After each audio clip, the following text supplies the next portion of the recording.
Hey Gear Facts friends, today we're looking at the Ibanez MiMX 65 multi-effects modeling guitar amp. It has a Zoom ZFX3 processor inside it. All the solidness and quality that you'd expect from Ibanez. So let's zoom in a little bit closer and have a listen to some sounds. Okay, so it makes sense to start at the beginning, which is 60s clean. We might just turn all the effects parameters right down to 0 just for the moment, and we'll hear what our basic tone is like.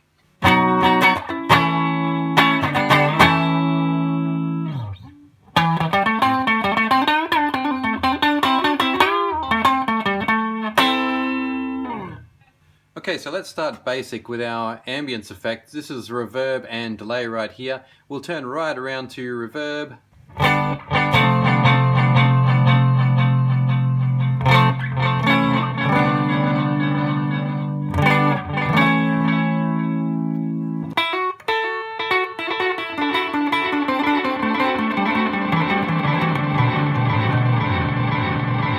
Okay, so the outer dial is controlling what sort of effect we have, whether it's delay or reverb, different kinds of reverb, or a combination of delay and reverb. So up to 40 and then we're back to 0. Continue turning the dial.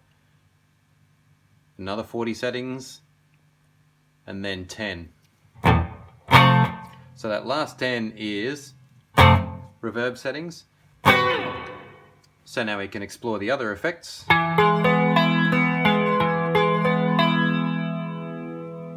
Very nice flanger.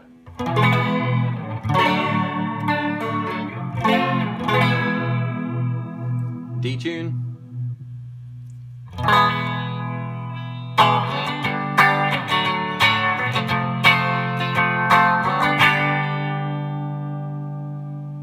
Kind of a soft phaser there.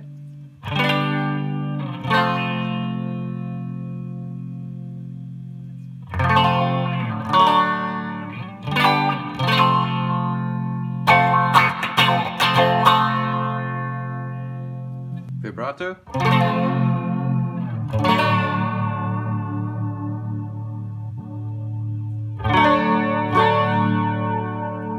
There's that nice fat chorus.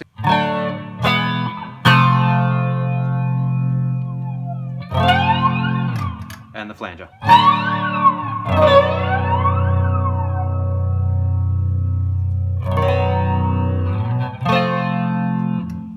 Okay, so that chorus was pretty nice. We'll put it somewhere there.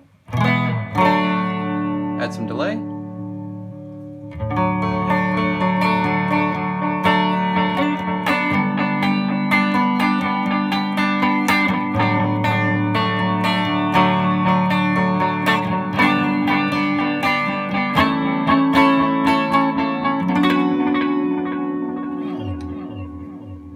Yeah, it's very nice. But let's turn those effects down nice and low for the moment so that they don't overwhelm things. And go through our amp models.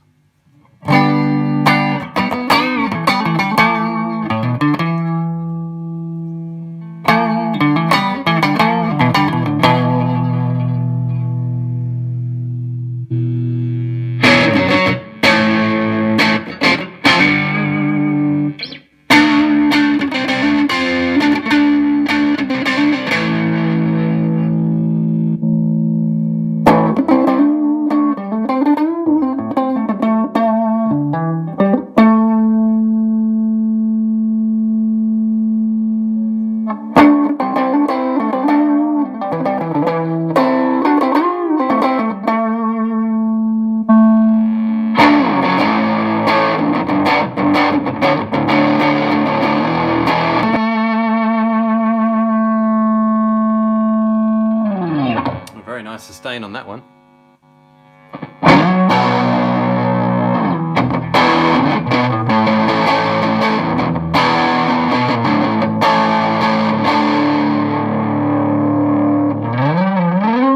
This might be a good moment to take a look at the tuning function. Now I'm playing a baritone guitar here, so the highest string is actually a B.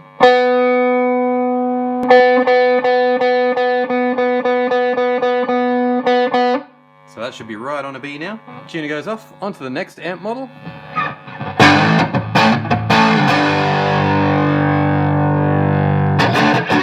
This one has some guts.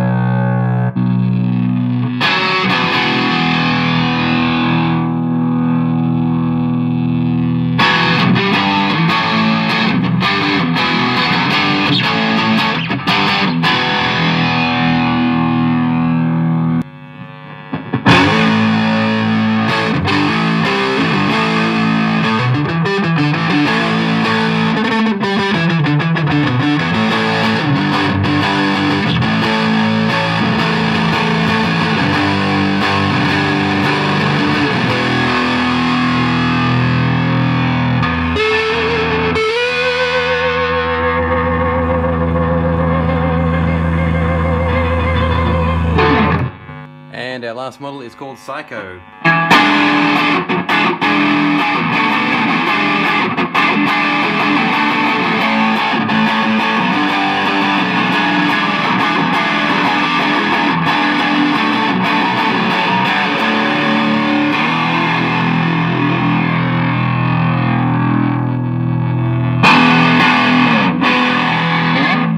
Alright, that's really nice. Let's try it halfway.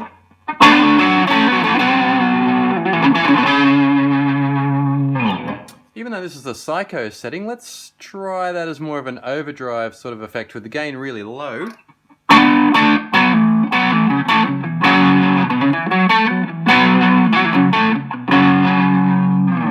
That's exactly how I hoped it would sound. Sort of delicate but very responsive, so you can play your tiny little nuances.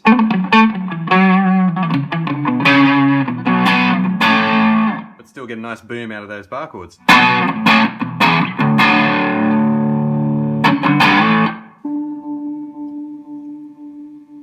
Yeah, that's all coming through really nicely. Let's take a closer look. Okay, so here are all the models. I won't go through all of them terribly extensively. I think you can tell just by reading them that the MiMX 65 is trying to give us a good cross-section of all styles of music. I'll probably draw your attention more to this gain control right here, which is unbelievably responsive, particularly right up in the last quarter there, where it really seems to kick in with some extra treble and a very sharp bite to the sound. Still very nice when it's down low though. Like I said a moment ago, it gives you that nice edgy overdrive sound. Of course, that's going to depend heavily on what kind of guitar you're using and where you've got your amp selection set as well. The equalization section works exactly as it should, and then you've got your volume pedal there for the particular patch that you're on. Important to note, that's not your master volume like on a normal amp. The master volume is separate. I'll show you that in a moment. Along this row here we can save 5 patches of our own, each with an A-B side. That can all be controlled with an optional foot pedal as well. You saw me use the tuner a moment ago, that was nice and easy. Over here we've got our effects system. Like I said, these are collared dials, so you've got 2 parameters to adjust. Okay, so let's choose a beat. That's a good place to start.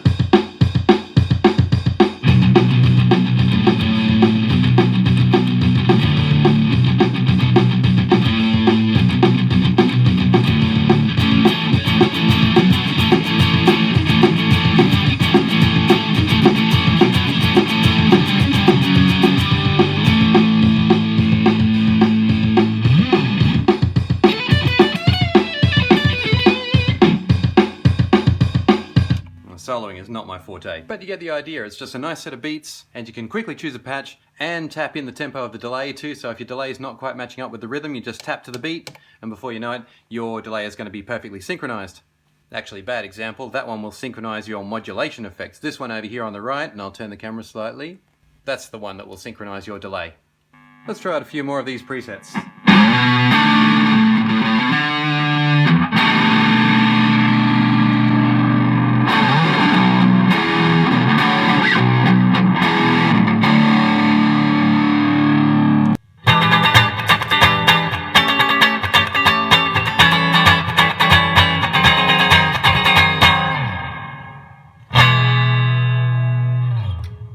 So nothing much left, guys, to do except take a physical tour of the actual amp. While we're doing that, I'll talk about the sound. I think this is an all-out rock amp, there's no doubt about it. In trying out the patches and fiddling with these settings a little bit, and I know I didn't go super in-depth, but I didn't hear anything that was super sort of warm and lilting or anything like that. It was just all-out rock, rock, rock all the way. So if you're into metal or hard playing, or classic rock or anything like that, I think you're going to really like the MiMX 65 because it does sound great in that respect. Let's have a look around the back. Okay, so we've got an auxiliary input on the back there, marked CD input, pedal effects, serial numbers down there, and over here we've got power. Now just check the voltage, because if your region takes 200 plus volts, you might find you get the kinds of problems that I talk about in my other MiMX 65 video, which I will give you a link to at the end of this one. The moral of the story basically is, if you buy it in one of the countries that runs 100 or 120 volts, don't take it to a country where they run 230, 240 volts, because it'll immediately blow the fuse and cause you a whole lot of trouble. If you want to own this amp in a 200 volts plus country, make sure you buy it in that country. All of the controls are rock solid on the MiMX 65. In fact, the entire build quality is very impressive. As you use it, you've got no doubt that this thing's going to last 100 years. Anyway, I'll put up some links to some other things that might interest you guys, including the one in which I get inside this amp and do some repairs. Thanks for liking, commenting, or subscribing. I look forward to seeing you next time on Gear Facts, guys. Keep those comments coming. I do like to reply to every single comment that comes my way. That's the MiMX 65 from Ibanez.